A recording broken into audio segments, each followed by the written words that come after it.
La traición en la taza de té. Dicen que nada duele más que la traición, especialmente cuando se esconde detrás de una sonrisa y se sirve en una taza de té. En el tranquilo barrio exclusivo de El Mirador del Carmen, la mansión de los Ortega era la envidia de todos, un símbolo de éxito, riqueza y amor eterno. Sin embargo, detrás de sus elaboradas puertas y prístinos suelos de mármol, se gestaban secretos más potentes que el veneno más fuerte. Cuando Isabela Ortega, la querida esposa embarazada del millonario Ricardo Ortega, cayó gravemente enferma después de su té de la tarde, la sospecha se deslizó en cada susurro. Y en el centro de todo estaba Valeria Durán, la deslumbrante amante cuyos celos no conocían límites. Desde fuera, la mansión Ortega en El Mirador del Carmen parecía un sueño. Columnas imponentes, jardines cuidados y un camino de entrada que hablaba de riqueza y clase. Ricardo Ortega, un apuesto empresario millonario de 37 años, vivía aquí con su hermosa y bondadosa esposa, Isabela. Para el mundo, eran la pareja de oro, exitosa, glamurosa y esperando su primer hijo. Pero a puertas cerradas, las grietas comenzaban a formarse. Isabela, una ex maestra de escuela de origen modesto, se había enamorado del encanto y la ambición de Ricardo. Su romance vertiginoso los llevó a una boda lujosa y ahora a un embarazo muy esperado. Pero a medida que el vientre de Isabela crecía, la atención de Ricardo parecía desvanecerse. Trabajaba hasta tarde, viajaba a menudo y guardaba secretos detrás de respuestas cortantes y cenas perdidas. ¿La razón? Valeria Durán. Valeria era todo lo que Isabela no era: audaz, seductora y calculadora. Ricardo la conoció en un evento benéfico, y su coqueteo rápidamente se convirtió en un peligroso romance. Mientras Isabela planeaba la habitación del bebé y leía libros de maternidad, Ricardo se escapaba a suites de hotel ocultas en encuentros nocturnos. Para Valeria, Isabela no era más que un obstáculo, el bebé aún peor. Con cada actualización sobre el embarazo de Isabela, los celos de Valeria se profundizaban. Creía que Ricardo le pertenecía a ella, y no iba a perderlo ante una simple maestra que tuvo suerte. Pero Ricardo, a pesar de su aventura, no podía dejar a Isabela. La culpa lo carcomía, pero no lo suficiente como para detenerse. Se decía a sí mismo que podía equilibrarlo todo: la esposa, la amante, la imagen. Mientras tanto, Isabela sentía el cambio, su frialdad, su distancia. Todo erosionaba su confianza.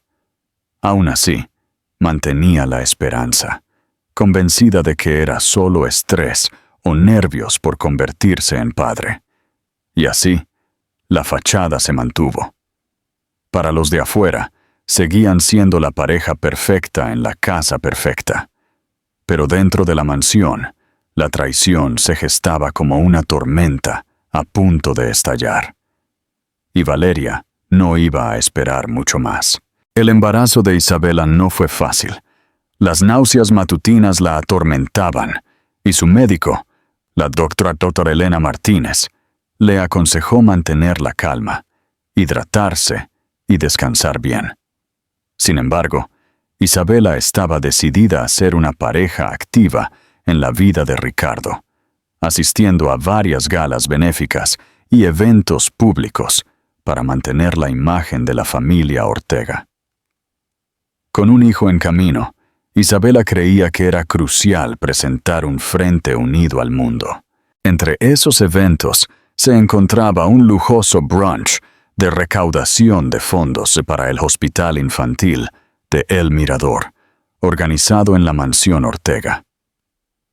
La finca estaba llena de personal de catering, floristas, fotógrafos y huéspedes que llegaban en coches elegantes. Ricardo se movía entre la multitud, estrechando manos y sonriendo. Isabela, sintiéndose cohibida por su creciente vientre, se encontraba cerca del Jardín de las Rosas, dando la bienvenida a los invitados con una calidez genuina. Fue entonces cuando Valeria hizo su primera aparición oficial, como una amiga discreta de Javier Soto. Llevaba un vestido ajustado de color marfil que parecía diseñado para atraer la mirada de Ricardo, y funcionó. Tan pronto como Valeria llegó, Ricardo sintió un vuelco en el corazón.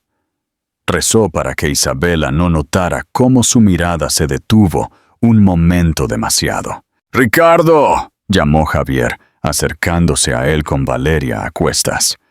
«Creo que ya conoces a Valeria Durán, ¿verdad?». Ricardo forzó una sonrisa educada. «Sí, claro. Encantado de verte de nuevo».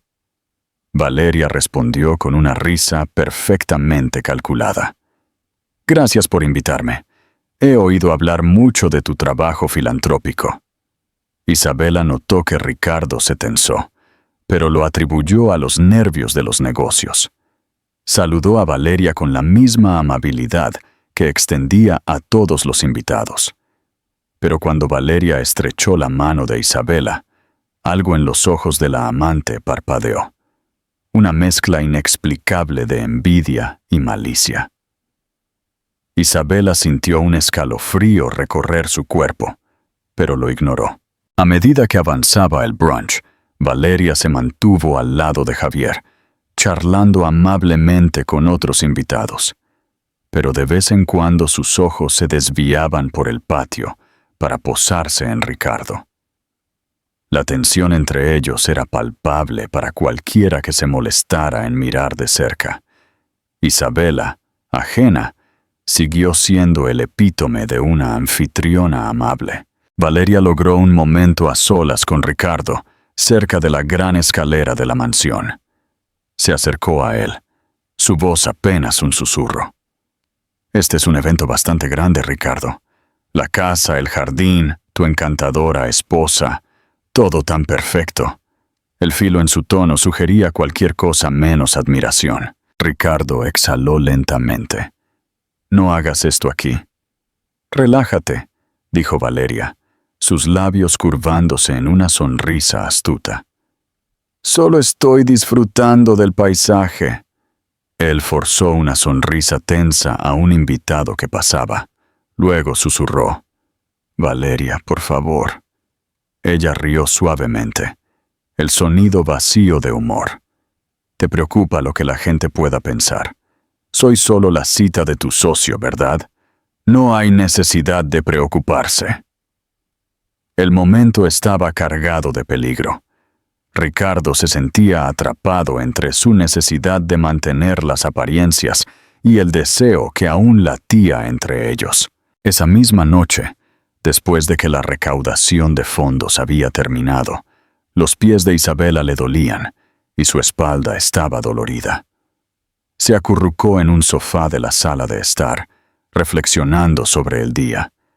Ricardo se acercó, con la corbata desabrochada, la tensión visiblemente marcada en su rostro. «¿Estás bien?», preguntó, sentándose a su lado. «Estoy bien, solo cansada». Ella apoyó la cabeza en su hombro. ¿Quién era esa mujer que trajo Javier? Parecía intrigante. Ricardo contuvo el aliento. Creo que es una amiga de la ciudad, Valeria Durán. Se dedica al trabajo de caridad. O eso dice Javier». Isabela asintió lentamente, bostezando. «Es hermosa, carismática también». Ricardo dudó. «Supongo que sí, pero apenas la conozco». Isabela sonrió, ajena a la traición oculta en sus palabras. Cerró los ojos, dejando que el agotamiento la dominara. Ricardo sintió una punzada de remordimiento, una emoción que se volvía más frecuente, pero que poco hacía para frenar su peligrosa complicidad. Mientras tanto, La mente de Valeria se agitaba astutamente después del evento. Había visto el dulce comportamiento de Isabela, el niño nonato, que estaba a punto de solidificar la devoción de Ricardo. Si Valeria quería asegurar su lugar, necesitaba actuar. Y pronto, comenzó a investigar todo sobre las rutinas de Isabela. No fue difícil obtener información cuando se sabía cómo encantar a las personas adecuadas. El personal de la casa, conocidos desprevenidos, incluso las columnas de chismes locales, proporcionaron a Valeria suficientes detalles. La preferencia de Isabela por el té de la tarde, su afición por las mezclas de hierbas, su horario diario de citas con el médico y las vitaminas especiales que tomaba. El plan de Valeria tomó forma en las sombras de su mente. Un veneno sutil, introducido gradualmente en el té de Isabela, podría causar complicaciones. Nada demasiado dramático al principio, solo lo suficiente para enfermar a Isabela, estresar su embarazo y crear tensión en el matrimonio. Si se hacía correctamente, la sospecha sería mínima. Ricardo, sintiéndose culpable por la mala salud de Isabela, podría culparse a sí mismo por no brindar suficiente apoyo. Quizás incluso recurriría a Valeria en busca de consuelo, impulsándolo inadvertidamente más profundamente en su red. Tal lógica retorcida consumía los días y las noches de Valeria. Contactó a un conocido sombrío de su pasado, alguien que se dedicaba a compuestos herbales no regulados. Pidió algo que causaría daño lento, alegando que lo necesitaba para un asunto personal. El hombre le dio un pequeño vial lleno de una sustancia incolora e inodora que, según él, podría debilitar a una persona con el tiempo, especialmente a alguien en una condición delicada. Valeria miró el vial, con el corazón latiéndole. Sintió una punzada de conciencia, pero se evaporó bajo el calor abrasador de la envidia y la ambición. El amor nunca fue lo que realmente impulsó a Valeria.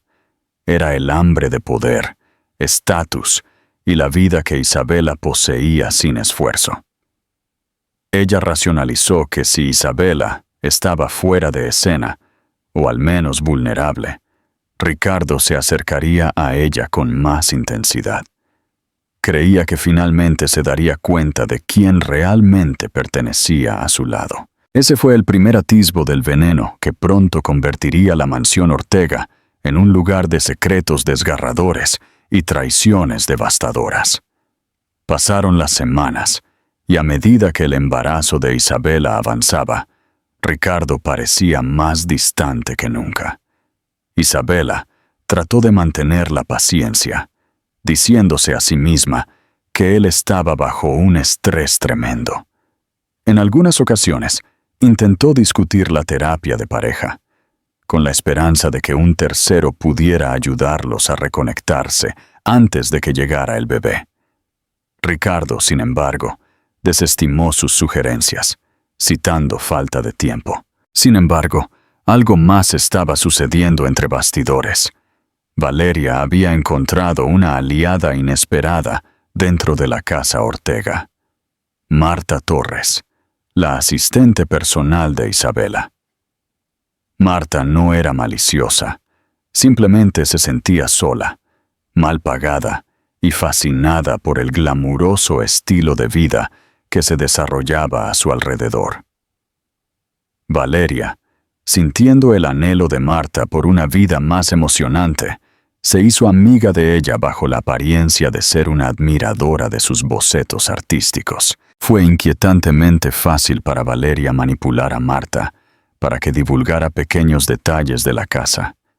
La marca de té favorita de Isabela, el horario de sus chequeos prenatales e incluso los momentos en que Isabela estaría sola en casa, típicamente a media tarde.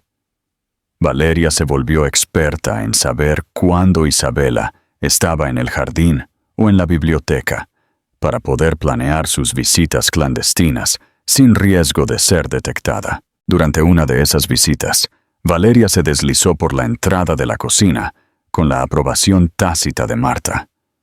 Disfrazada con un simple abrigo y una bufanda que le cubría la cara, se dirigió a la despensa del mayordomo, donde se guardaban el té y los suministros de la casa. Allí, sacó el vial y midió cuidadosamente una pequeña cantidad de la sustancia incolora en una cucharita. La mezcló con las hojas de té, revolviendo suavemente para evitar ser detectada. Sabía que Isabela probablemente prepararía té la tarde siguiente. La idea la emocionaba y la repugnaba a partes iguales. Su corazón latía como si fuera a estallar. Estaba cruzando una línea moral de la que no habría vuelta atrás. Sin embargo, siguió adelante, impulsada por los celos y la desesperación. Al día siguiente, Isabela, sintiéndose inusualmente fatigada, le pidió a Marta que le preparara su mezcla de manzanilla habitual. Con una sonrisa educada, Marta accedió, completamente ajena al veneno que ahora contaminaba el recipiente del té. Momentos después, Isabela dio su primer sorbo, encontrando el sabor ligeramente extraño, pero atribuyéndolo a una nueva marca o a un pequeño descuido. Se lo bebió de todos modos, ansiosa por calmar sus nervios. Valeria esperó ansiosamente en su apartamento tipo penthouse, anticipando una llamada o algún informe, pero nada dramático sucedió ese día. Isabela experimentó un leve dolor de cabeza y se acostó temprano, atribuyéndolo a la fatiga general del embarazo. Sin que Isabela y Ricardo lo supieran, un veneno lento estaba echando raíces. Durante las semanas siguientes, las náuseas matutinas de Isabela se intensificaron. Comenzó a experimentar mareos. La doctora Martínez realizó pruebas adicionales, pero no encontró nada concluyente. Aconsejó reposo en cama y una vigilancia atenta de los signos vitales de Isabela.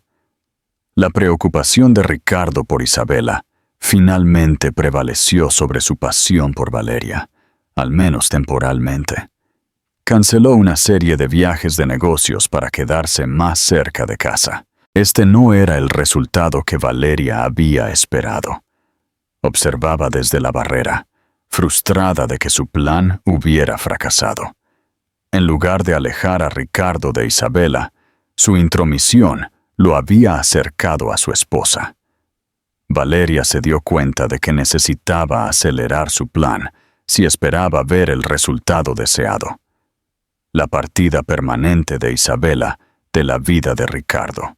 Sin embargo, el destino le jugó una mala pasada a Valeria. El padre de Isabela, don Manuel Gallardo, llegó a la ciudad. Preocupado por la condición de Isabela, decidió quedarse un tiempo en la suite de invitados de la mansión. Don Manuel era un hombre perspicaz que nunca se preocupó mucho por el ostentoso estilo de vida de los Ortega. Pero por el bien de su hija, había suavizado sus opiniones hacia Ricardo hasta que notó las grietas que se formaban en su matrimonio. Don Manuel pasó tiempo con Isabela, hablando de su salud y sus sentimientos. Ella expresó preocupación de que Ricardo pudiera estar alejándose emocionalmente, pero no sospechó una aventura. En cambio, culpó a las exigencias de la riqueza y las obligaciones sociales. En privado, don Manuel cuestionó la lealtad de Ricardo. Vio señales sutiles, una cena perdida aquí, una mirada errante allá, que insinuaban problemas más profundos. La presencia de don Manuel Gallardo hizo que fuera mucho más difícil para Valeria colarse en la casa o confiar en Marta. El hombre mayor tenía una habilidad especial para notar pequeños cambios en el comportamiento del personal. Marta, consciente del escrutinio de don Manuel, se volvió más cautelosa en sus interacciones con Valeria. Esto obligó a Valeria a refinar su estrategia, haciendo cada movimiento más calculado y discreto. Y en medio de todo este tumulto, se acercaba el cumpleaños de Isabela. Ricardo planeó una gran celebración para levantarle el ánimo. La mansión volvería a llenarse de flores, música e invitados influyentes. Isabela, aunque aún débil, esperaba con ansias la oportunidad de reconectarse con su esposo. Se aferraba a la esperanza de que un momento de alegría compartida pudiera acercarlos de nuevo, especialmente con el bebé a punto de nacer en solo unos meses. Valeria, al enterarse de la fiesta por Marta, lo vio como una amenaza y una oportunidad.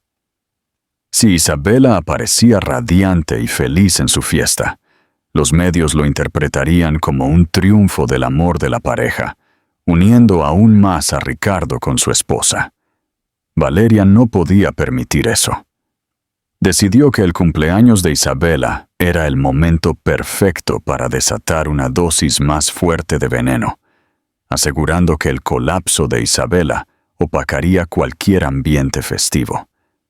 Quizás incluso pondría en peligro el embarazo lo suficiente como para crear complicaciones duraderas. El escenario estaba listo para una celebración de cumpleaños que pasaría a la historia, un punto de inflexión donde la lealtad, los celos y la codicia chocarían bajo las brillantes arañas de la mansión Ortega. El día del cumpleaños de Isabela llegó y la mansión Ortega brillaba como una joya pulida. Enormes arreglos florales adornaban el vestíbulo. Un cuarteto de cuerda ensayaba en el salón formal, y el aire crepitaba con anticipación. Isabela, decidida a disfrutar de su día especial, a pesar de la fatiga y las náuseas intermitentes, llevaba un fluido vestido verde esmeralda que realzaba su barriga de embarazada.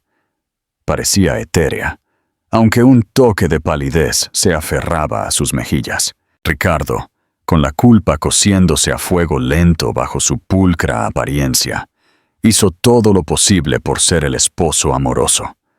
Supervisó personalmente el menú, contrató al conjunto de cuerda favorito de Isabela y organizó fuegos artificiales para coronar la noche. Esperaba que, a través de este gran gesto, pudiera aliviar parte de la culpa que lo atormentaba por su aventura con Valeria. Hoy, se dijo a sí mismo, todo se trata de Isabela, pero sin que ninguno de ellos lo supiera, Valeria había tendido su trampa con meticuloso cuidado. Llegó temprano con el pretexto de ayudar con los últimos detalles, una vez más como compañera de Javier Soto. Esta vez, Marta estaba demasiado ocupada para seguir los movimientos de Valeria. Valeria encontró una breve ventana mientras el personal se afanaba en la cocina, preparando entremeses.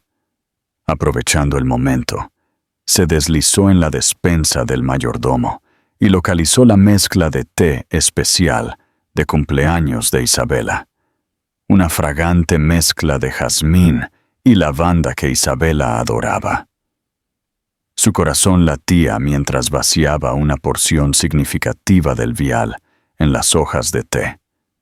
Las instrucciones que había recibido para este veneno eran claras. Una dosis grande podría causar una enfermedad grave, potencialmente un aborto espontáneo o algo peor. La mente de Valeria se agitaba con emociones conflictivas. Miedo, resentimiento y una extraña euforia. Selló la lata, la volvió a colocar en el estante y salió discretamente. Las festividades comenzaron con animadas charlas, mientras los invitados se mezclaban con champán y canapés. Don Manuel Gallardo vigilaba atentamente a Isabela, quien se esforzaba valientemente por disfrutar. En un momento, Isabela sintió una ola de mareo. Preocupado por su hija, don Manuel sugirió que descansara un rato en una de las suites de arriba. Isabela aceptó a regañadientes, no queriendo causar una escena en su cumpleaños. Ricardo, ajeno a la gravedad del malestar de Isabela, estaba en medio de saludar a la senadora Camila Rojas, una figura influyente que podría beneficiar a Industrias Ortega. Se excusó tan pronto como escuchó que Isabela había subido. Corriendo a su lado, la encontró descansando en una tumbona, con un vaso de agua en la mano. Isabela le aseguró que era solo un episodio temporal de debilidad. Ricardo, medio asustado, insistió en que la doctora Martínez, quien también era invitada, la examinara. La doctora Martínez examinó brevemente a Isabela y concluyó que sus signos vitales estaban estables, aconsejándole mantenerse hidratada y evitar la sobreestimulación. Sintiendo algo de tranquilidad, Isabela accedió a bajar a cortar su pastel de cumpleaños. Anhelaba aferrarse a la alegría de la noche, por fugaz que fuera. Mientras Isabela descendía la gran escalera, los invitados reunidos estallaron en aplausos. El pastel de cumpleaños, de 3 pisos de chocolate decadente, estaba sobre una mesa cubierta con tela dorada. Isabela sonrió cálidamente, conmovida por la efusión de amor de amigos y familiares. Ricardo se unió a ella en la mesa, colocando una mano suave en su espalda para guiarla. Valeria, al acecho en los márgenes de la multitud, observaba cada detalle. Notó el momento en que uno de los empleados de la casa susurró al oído de Isabela sobre la preparación de su té especial de cumpleaños para acompañar el pastel. El empleado desapareció en la cocina para preparar una tetera de la mezcla de jazmín y lavanda favorita de Isabela. Después de que se apagaron las velas y Isabela había tomado la primera rebanada, una sirvienta sacó la bandeja de té. El líquido pálido en la taza de té desprendía un sutil aroma floral. Isabela lo tomó con gratitud, confiando en que calmaría su estómago inquieto. Llevó la taza a sus labios, sin saber que contenía una dosis letal del veneno de Valeria. No tardó mucho. A los pocos minutos, el rostro de Isabela perdió el poco color que tenía. Sintió un dolor desgarrador que le atenazaba el abdomen. Un sudor frío le perlaba la frente. Alarmado, Ricardo notó su temblor. La atrapó justo cuando se desplomaba, la taza de té haciéndose añicos en el suelo de mármol. Gritos y chillidos estallaron entre los invitados, que corrieron al lado de Isabela. La doctora Martínez se abrió paso entre la multitud, pidiendo espacio y silencio. Comprobó el pulso y la respiración de Isabela. La situación era crítica. La frecuencia cardíaca de Isabela era irregular y luchaba por respirar. Una ambulancia fue llamada de inmediato. Don Manuel Gallardo se quedó cerca, con expresión sombría, haciendo todo lo posible por consolar a su hija. El pánico se extendió como un reguero de pólvora por toda la mansión. En el caos, Valeria logró fingir conmoción y preocupación. Se secó lágrimas imaginarias, consolando a un frenético Javier Soto mientras esperaban a los paramédicos. Por dentro, sin embargo, estaba a la vez aterrorizada y extrañamente satisfecha. Se había propuesto sabotear la salud de Isabela, pero la rapidez con la que Isabela se desplomó superó sus expectativas. Por un momento, se preguntó si había ido demasiado lejos. Ricardo, de rodillas, acunó la cabeza de Isabela. Las lágrimas corrían por su rostro. El arrepentimiento lo consumía. Solo ahora se dio cuenta de lo profundamente que amaba a su esposa, de cómo había dado por sentada su presencia. Cuando llegaron los paramédicos y levantaron a Isabela en una camilla, Ricardo se sintió completamente impotente.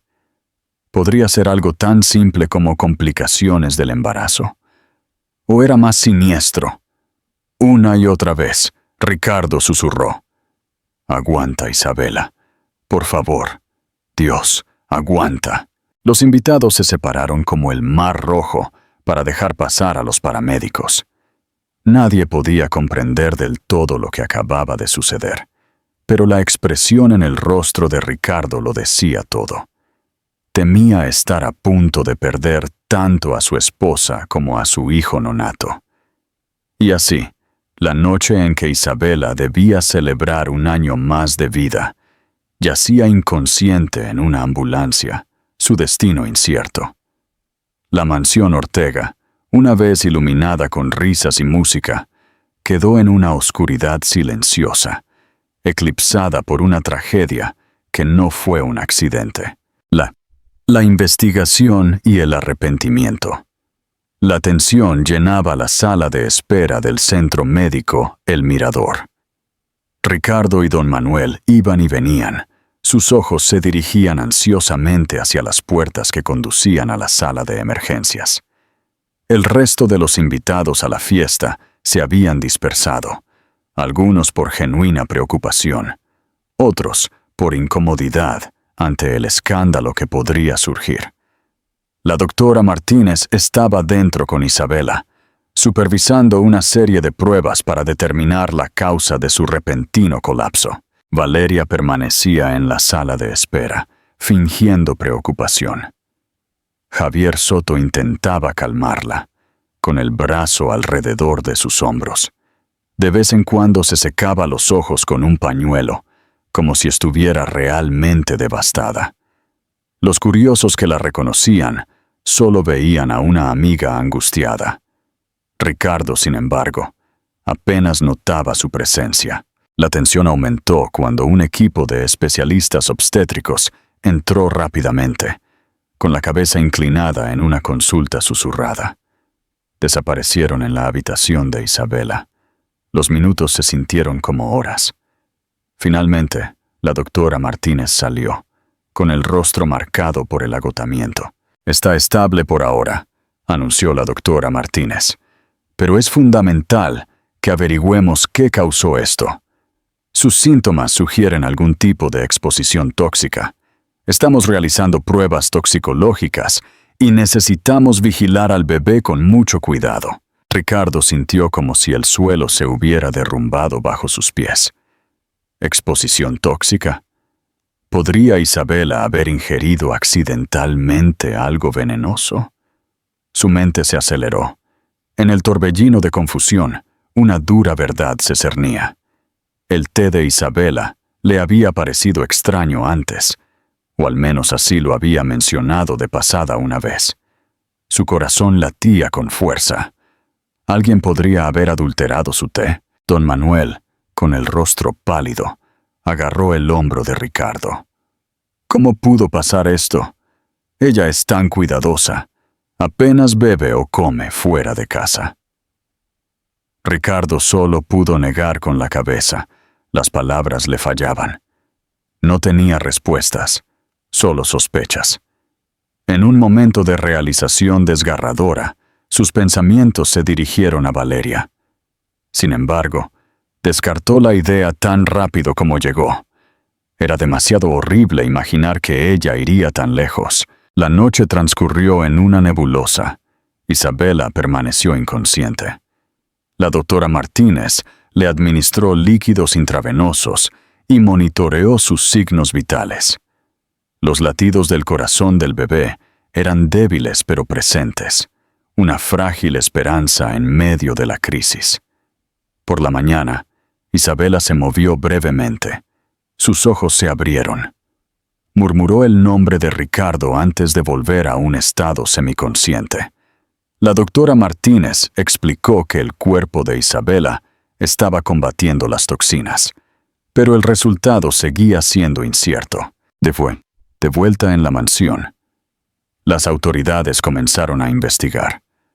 Se recolectaron muestras del té de Isabela, junto con cualquier medicamento que hubiera estado tomando, para su análisis. Ricardo cooperó plenamente, aunque sentía que se movía a través de una pesadilla. Se interrogó al personal sobre el origen del té y quién tenía acceso a él. Marta, temblando de una culpa que no podía ubicar del todo, admitió que el té de Isabela estaba guardado en la despensa del mayordomo, accesible a cualquiera con una razón para estar en la cocina. Ninguno de ellos mencionó a Valeria. Al fin y al cabo, era solo una invitada a la fiesta, sin ninguna razón aparente para deambular por la despensa. Los medios se enteraron de la historia poco después. Los programas de entrevistas matutinos especulaban sobre la tragedia de la familia Ortega. Los paparazzi se apostaron en el hospital y en las puertas de la mansión, ávidos de cualquier información. Dentro del hospital, Ricardo y don Manuel velaban junto a la cama de Isabela. Valeria, preocupada por llamar demasiada atención, se mantuvo alejada, aunque su teléfono vibraba incesantemente con llamadas de reporteros que buscaban comentarios. Los ignoró a todos, en parte por miedo a que se revelara su participación. Los días se convirtieron en una semana, y la condición de Isabela mejoró lentamente. El informe toxicológico confirmó la presencia de un compuesto raro que no se encuentra comúnmente en productos domésticos. Los investigadores lo calificaron como un caso de presunto envenenamiento.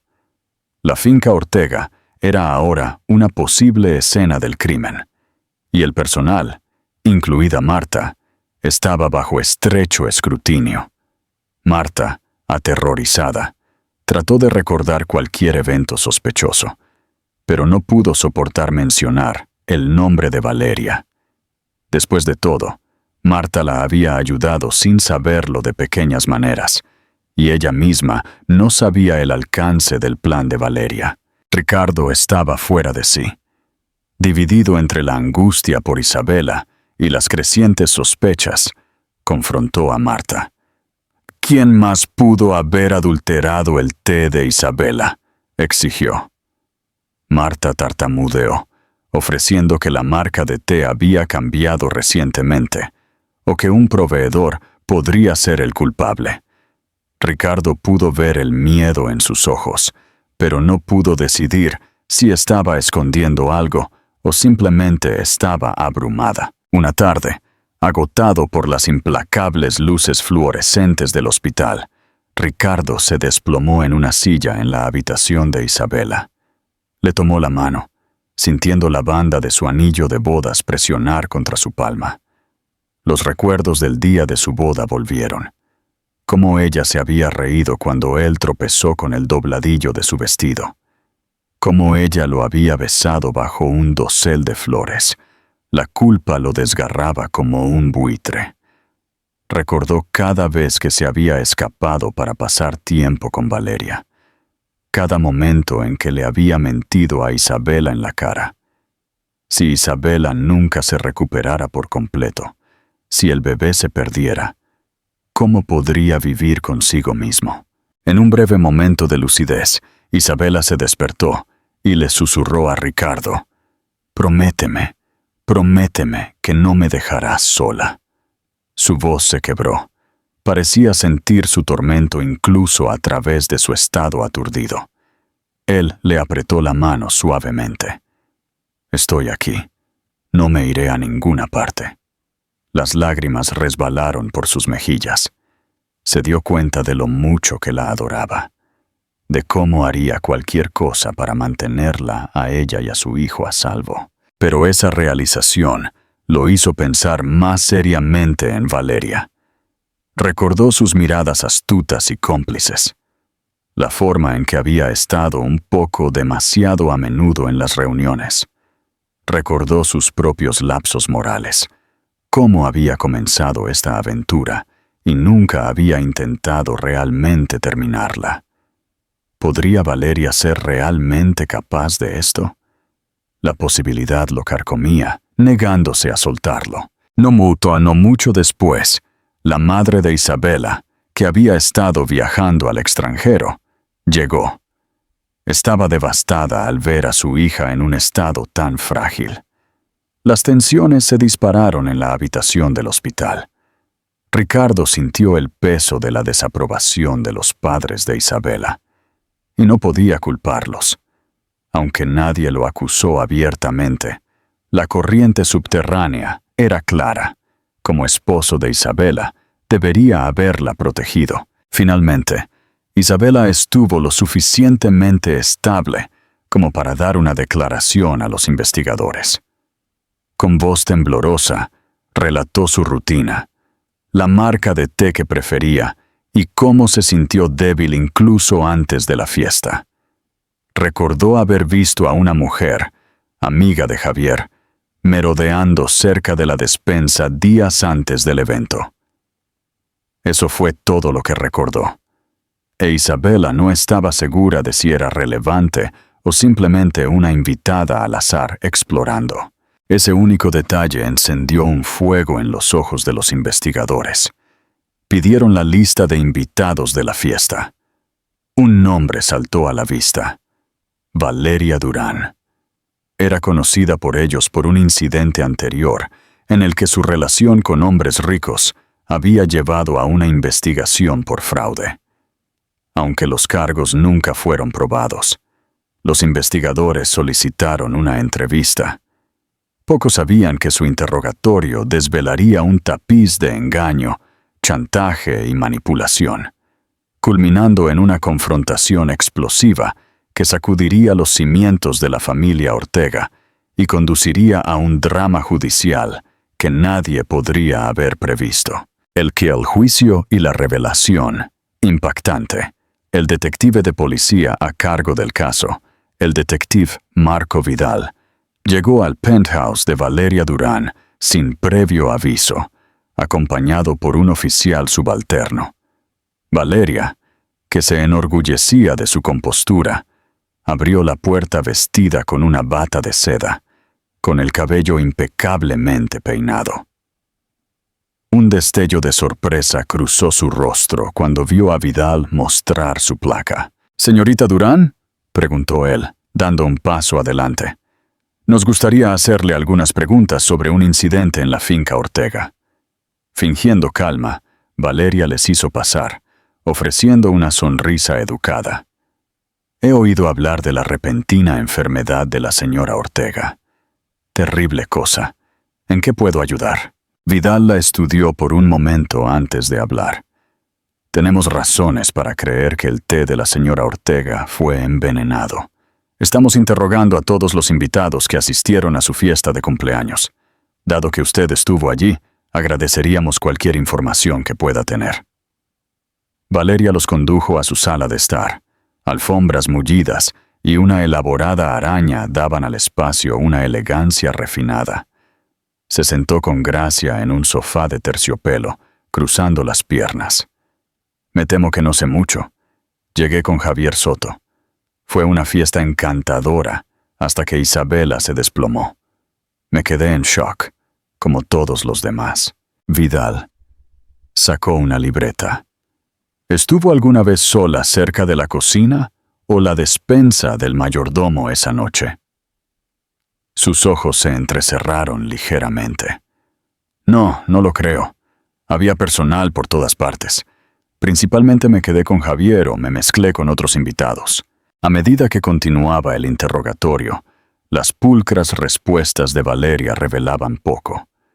El detective Vidal se fue sin pruebas tangibles, pero persistía una sensación de inquietud.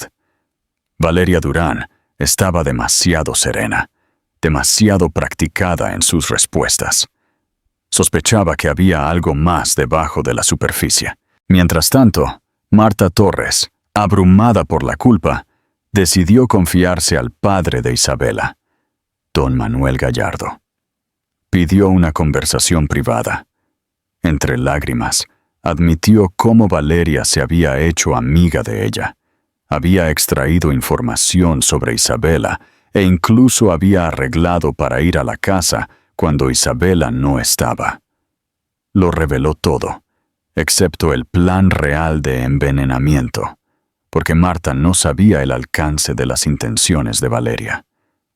Simplemente había facilitado el acceso a la finca, creyendo que Valeria era una conocida con intenciones inofensivas. El rostro de don Manuel se oscureció mientras Marta hablaba. «¿Por qué no nos lo dijiste antes?», exigió, aunque mantuvo la voz firme. Yo tenía miedo», tartamudeó Marta. «La señorita Durán era tan encantadora. No pensé que iría tan lejos. Por favor, señor Gallardo, nunca quise hacer daño». Don Manuel se dio cuenta de que Marta era más ingenua que maliciosa. La consoló lo mejor que pudo. Luego le dijo que le contara todo al detective Vidal. Su testimonio sería clave para establecer un motivo y una oportunidad para Valeria Durán. Días después, Marta dio una declaración completa en la comisaría. Describió las visitas discretas de Valeria, su interés en la rutina de Isabela y cómo una vez vio a Valeria manipulando un pequeño vial en la despensa del mayordomo, aunque no le dio mucha importancia en ese momento. El detective Vidal finalmente tenía algo concreto. Inmediatamente organizó una orden de registro para el penthouse de Valeria. Cuando la policía llegó, Valeria mantuvo una actitud segura, pero el pánico se agitaba dentro de ella. Observó cómo registraban metódicamente cada rincón, confiscando su laptop, su teléfono e incluso revolviendo su tocador personal. La sala de estar, el dormitorio, la cocina. Nada estaba fuera de límites. Luego, en un pequeño cajón cerrado de su estudio, encontraron un vial a medio usar que contenía una sustancia extraña. Un equipo forense lo analizó, confirmando que contenía el mismo compuesto que se había encontrado en el torrente sanguíneo de Isabela y en las muestras de té sobrantes. Valeria Durán fue arrestada bajo sospecha de intento de asesinato. La noticia estalló en una tormenta mediática, con reporteros bombardeando a Ricardo Ortega en busca de comentarios. Él se negó a hablar públicamente, centrándose en Isabela y el bebé. El nombre Ortega, antes intocable, ahora enfrentaba un escándalo de proporciones épicas. Valeria, indignada, afirmó que la estaban incriminando. Utilizó su única llamada telefónica para contactar a un abogado de alto poder. Su defensa: el veneno había sido colocado por alguien que deseaba incriminarla. Incluso insinuó a Javier Soto, sugiriendo que estaba celoso de sus conexiones con Ricardo, o que la propia Marta tenía la culpa, tejiendo una elaborada historia de chantaje. Pero la avalancha de pruebas era fuerte. La declaración de Marta, el veneno encontrado en posesión de Valeria y las imágenes de seguridad de la finca Ortega que mostraban a Valeria colándose en áreas restringidas. El caso fue a juicio rápidamente, capturando la imaginación del público.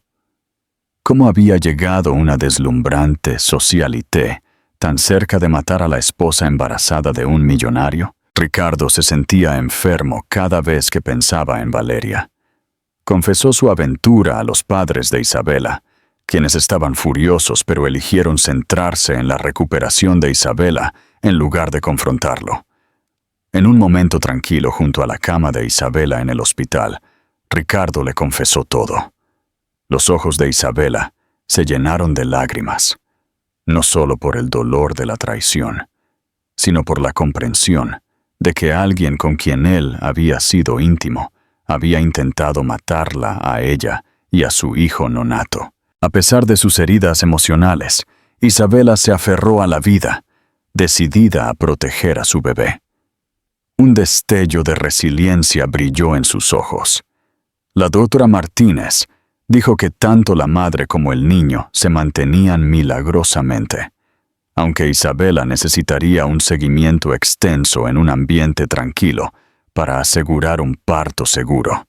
«Lo siento mucho», susurró Ricardo una noche, con la cabeza inclinada, las lágrimas humedeciendo las sábanas blancas de su cama de hospital. «Nunca quise nada de esto». Isabela asintió débilmente. eligiendo preservar su energía en lugar de arremeter. La traición era un cañón que se extendía entre ellos, pero por el bien de su hijo no podía dejar que la ira la consumiera. No del todo. A medida que se acercaba la fecha del juicio, la opinión pública oscilaba entre la condena de Valeria y la lástima por Isabela. Algunos tabloides sensacionalistas incluso sugirieron que Isabela de alguna manera había invitado a los problemas al ser una esposa trofeo, alimentando la mórbida fascinación del público. Mientras tanto, los amigos ricos de los Ortega o se distanciaron por miedo a verse envueltos en el escándalo o se unieron a ellos en solidaridad. El CUT, el equipo legal de Valeria, preparó una estrategia de defensa agresiva. Querían sembrar dudas sobre la cadena de custodia del veneno, cuestionar la credibilidad de Marta e insinuar que el propio Ricardo podría haber usado a Valeria como chivo expiatorio. Circulaban rumores de que Valeria una vez le había confiado a un amigo su sospecha de que Isabela se drogaba o intentaba autolesionarse. El equipo de la defensa estaba preparado para lanzar todas las narrativas posibles en la sala del tribunal. Ricardo se preparó para el juicio. Estaba listo para enfrentar su propia desgracia, si eso significaba que se hiciera justicia. La verdadera pregunta que ardía en la mente de todos era: ¿cómo reaccionaría el esposo millonario de una esposa embarazada, casi asesinada, cuando se viera obligado a confrontar a la amante que había intentado lo impensable? La corte estaba repleta de reporteros y curiosos el día que comenzó el juicio. Isabela, aún frágil, llegó en silla de ruedas, apoyada por Ricardo y la doctora Martínez, quien había insistido en acompañarla por razones médicas. El espectáculo era abrumador. Destellos de cámaras, preguntas a gritos y una marea de atención.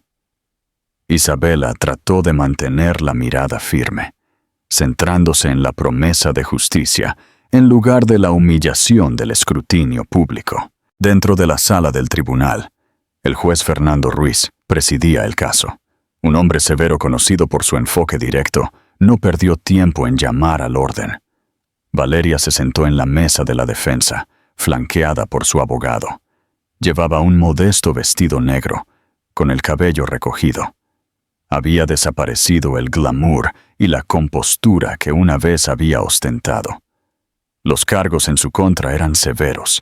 Intento de asesinato de un niño no nacido, y imprudencia temeraria. La fiscalía abrió con una narrativa convincente de los celos y el sentido de derecho de Valeria, pintándola como una amante intrigante que veía el embarazo de Isabela como un obstáculo para sus propias ambiciones. Marta Torres subió al estrado primero. Las lágrimas corrían mientras relataba su papel involuntario al proporcionar a Valeria información sobre la rutina de Isabela. Describió las visitas, las puertas cerradas y las veces que había visto a Valeria merodeando en áreas restringidas. La defensa de Valeria intentó encontrar inconsistencias en el testimonio de Marta, sugiriendo que Marta tenía un rencor personal o que había sido coaccionada para testificar. La voz de Marta temblaba, pero se mantuvo resuelta, enfatizando que no tenía ninguna venganza, solo culpa por su participación involuntaria. Luego vinieron los expertos forenses que detallaron cómo el veneno encontrado en el penthouse de Valeria coincidía con el compuesto en el sistema de Isabela. Explicaron al jurado los desgloses químicos y los plazos de distribución, estableciendo que la sustancia no era algo que se usara típicamente en productos domésticos. Finalmente, Ricardo Ortega fue llamado a testificar. Un tenso silencio se apoderó de la sala del tribunal. Aquí estaba el esposo, el hombre que había tenido una aventura con la acusada y cuya esposa casi había muerto. Ricardo tomó asiento, se aclaró la garganta y comenzó su testimonio. Su voz estaba cargada de remordimiento mientras relataba cómo había conocido a Valeria, cómo se desarrolló su relación y la culpa que sentía por traicionar a Isabela. Cuando el abogado defensor de Valeria lo contrainterrogó, intentaron insinuar que Ricardo había orquestado un montaje para deshacerse de una amante inconveniente. Ricardo se mantuvo firme, afirmando que no había ninguna razón lógica para que él dañara a su propia esposa y a su hijo nonato. Luego llegó el momento que todos habían anticipado. El abogado de Valeria le preguntó sin rodeos si todavía sentía algo por ella.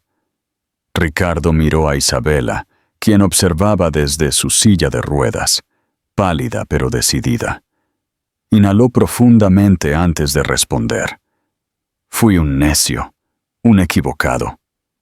Pero eso se acabó. Mi única preocupación ahora es mi esposa, mi hijo y asegurar que se haga justicia. Por primera vez durante el juicio, Valeria perdió la compostura.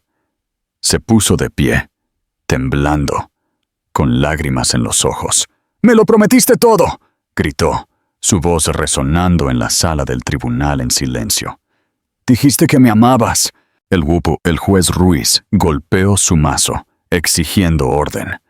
El alguacil se adelantó para contener a Valeria, quien se desplomó en su asiento, sollozando.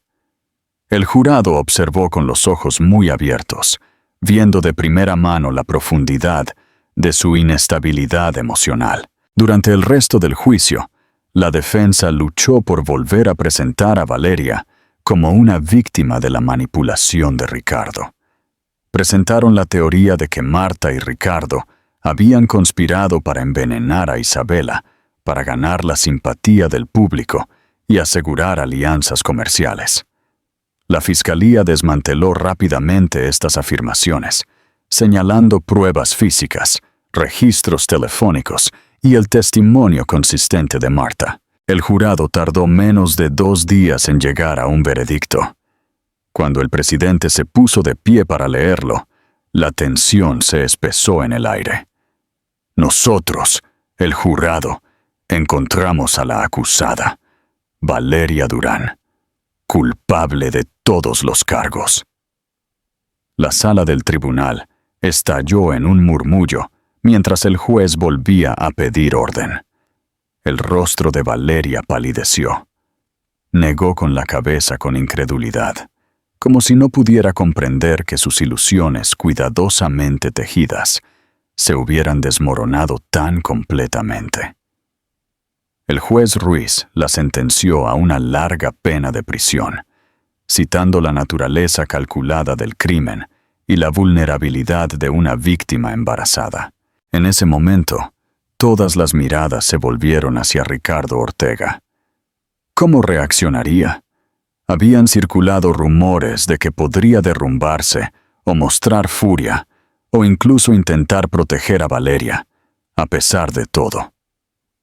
En cambio, exhibió una reacción que conmocionó a toda la sala del tribunal. Caminó en silencio hasta el asiento de Valeria, la miró a los ojos por un instante, luego se dio la vuelta.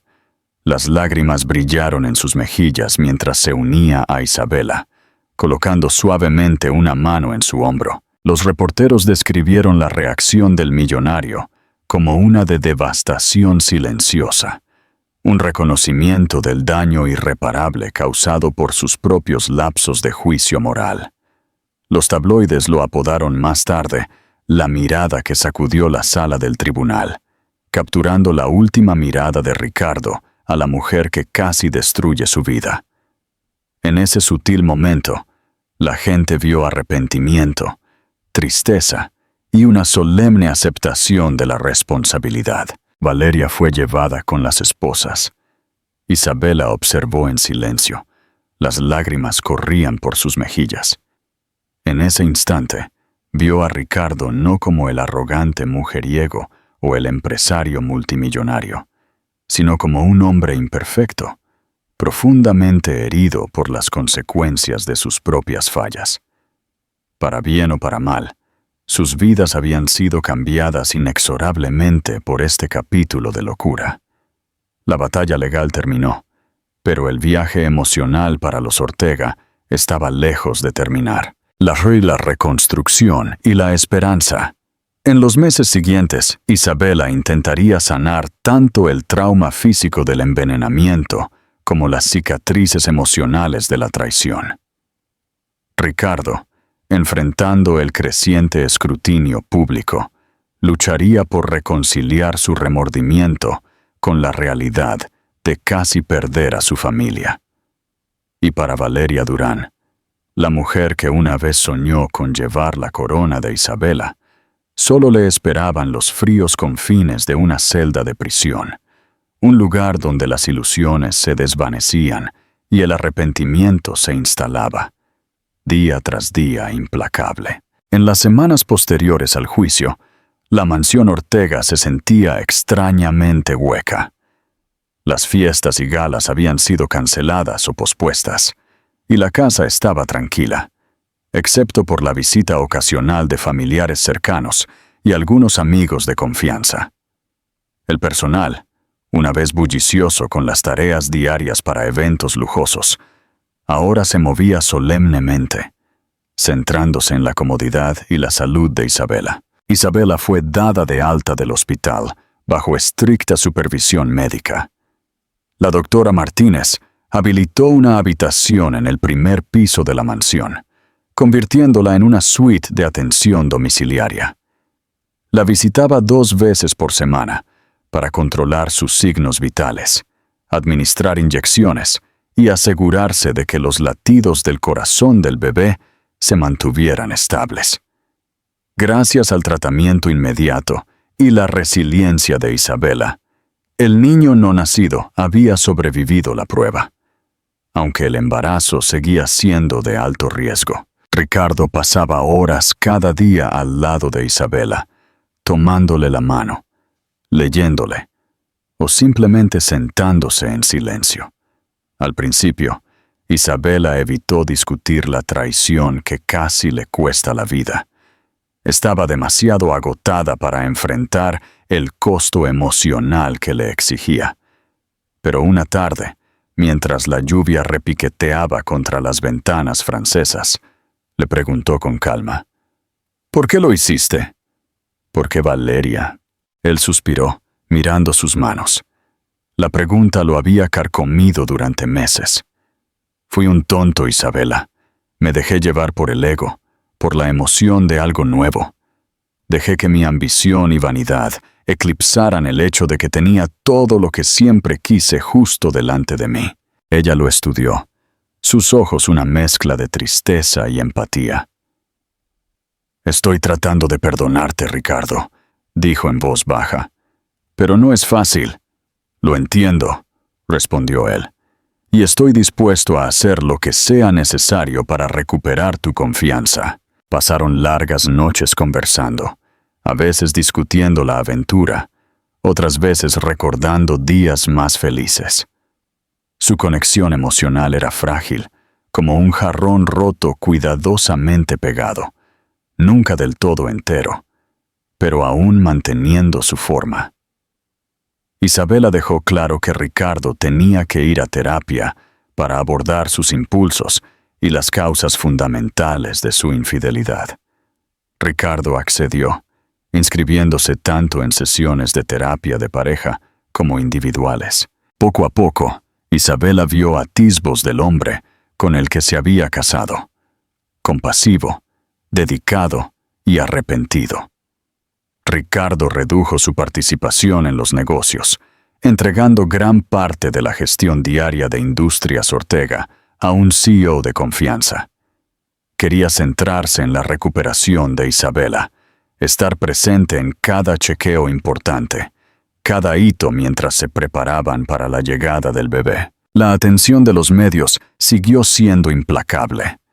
Los paparazzi se aglomeraban cada vez que Isabela salía para sus citas con el médico, ávidos de fotos de la heredera en recuperación.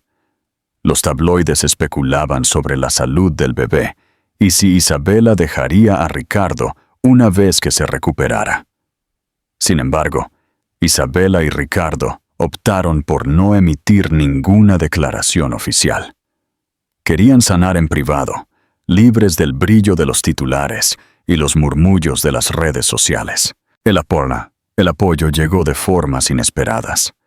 Javier Soto, una vez cómplice en la presentación de Ricardo a Valeria, se puso en contacto con Isabela. Se disculpó profusamente, afirmando que nunca imaginó que Valeria se volvería violenta.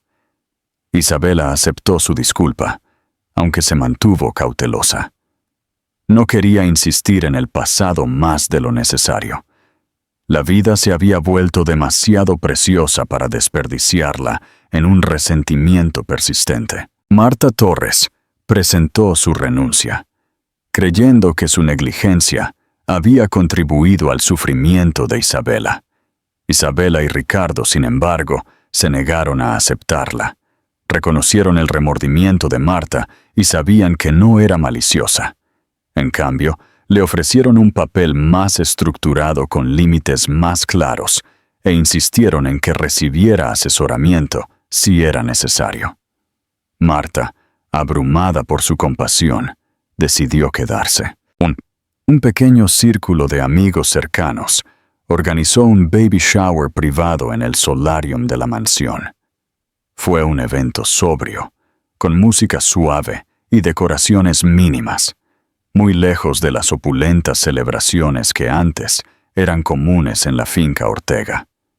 El rostro de Isabela se iluminó cuando abrió regalos de ropita diminuta y libros para bebés.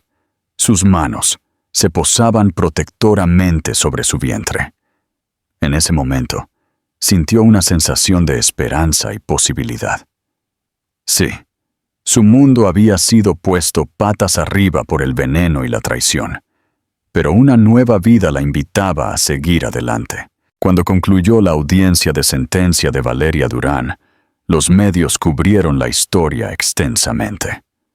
Fue sentenciada a 15 años de prisión, con la posibilidad de libertad condicional después de 10, dependiendo de su comportamiento. Circulaban rumores de que planeaba escribir un libro revelador, aunque su abogado lo negó. Para Isabela y Ricardo, la finalidad del destino de Valeria fue tanto un alivio como un sombrío recordatorio de lo rápido que una vida puede desviarse de su curso. Algunas noches, Ricardo se despertaba con sudores fríos, atormentado por pesadillas de Valeria vertiendo veneno en el té de Isabela, o Isabela tendida sin vida en el suelo durante esa celebración de cumpleaños. La terapia ayudó, pero las cicatrices permanecieron. A medida que se acercaba la fecha de parto de Isabela, la doctora Martínez recomendó inducir el parto para asegurar la supervisión médica, dada la naturaleza de alto riesgo de su embarazo. Una mañana temprano, las contracciones de Isabela comenzaron en serio, y fue trasladada rápidamente al hospital. Ricardo la acompañó en la ambulancia, tomándole la mano y susurrándole palabras de aliento. Esta vez, el personal del hospital estaba preparado, consciente de la terrible experiencia de Isabela. La seguridad era estricta, manteniendo a raya a los reporteros. El parto fue largo y arduo, pero al final, Isabela dio a luz a una niña a la que llamaron Amelia Ortega. En el Contiel, momento en que Amelia soltó su primer llanto, Isabela y Ricardo rompieron a llorar, abrumados por la gratitud. La niña representaba una segunda oportunidad, un nuevo comienzo. A pesar del veneno y la traición que habían amenazado con extinguir su vida antes incluso de que comenzara. En los días posteriores al nacimiento de Amelia, Isabela se recuperó en una suite de hospital aislada. Ricardo mimó tanto a su esposa como a su recién nacida, asombrado por el amor que le llenaba el pecho cada vez que sostenía a su hija. La oscura sombra de Valeria se sentía distante, aunque no del todo desaparecida. Permanecía en los límites, una historia de advertencia de lo que podría suceder cuando el deseo y la ambición se descontrolan. Para cuando Isabela y Amelia regresaron a casa, la mansión Ortega se sentía transformada. La habitación del bebé, pintada en suaves amarillos y adornada con animales de peluche, se convirtió en el nuevo corazón de la finca. Las risas regresaron a sus pasillos, no la risa ruidosa de las fiestas lujosas, sino la amable y nutritiva que emana de los nuevos padres, que aprenden a sostener, alimentar y consolar a su hijo. Una tarde, mientras Ricardo acunaba a Amelia en sus brazos, Isabela observaba desde el umbral. Vio la ternura en los ojos de Ricardo, el asombro con el que miraba a su hija. El hombre que una vez se había escondido detrás de la extravagancia y las aventuras fugaces, ahora parecía humilde, arraigado por el milagro de la paternidad. En ese momento de quietud, Isabela dio un paso tentativo hacia el perdón. Aunque nunca olvidaría lo sucedido, podía sentir que era posible una cierta medida de reconciliación. Todavía enfrentaban el futuro con cautela. Las sesiones de terapia continuaron. Isabela, con el tiempo, reabrió las discusiones sobre el estado de su matrimonio. No sabía si su amor se recuperaría por completo, pero estaba dispuesta a intentarlo. A través de conversaciones susurradas a la luz de la mañana, decidieron que no permitirían que las acciones de Valeria definieran el curso de sus vidas. En cambio, usarían el recuerdo de esa casi tragedia como un recordatorio para nunca más dar por sentada su unión. El nombre Ortega se distanció gradualmente del escándalo. Ricardo trabajó en silencio con organizaciones filantrópicas, donando a causas que apoyaban a mujeres y niños en crisis. Isabela encontró un nuevo propósito al hablar, aunque discretamente, sobre la superación de la traición y la adversidad, especialmente durante el embarazo.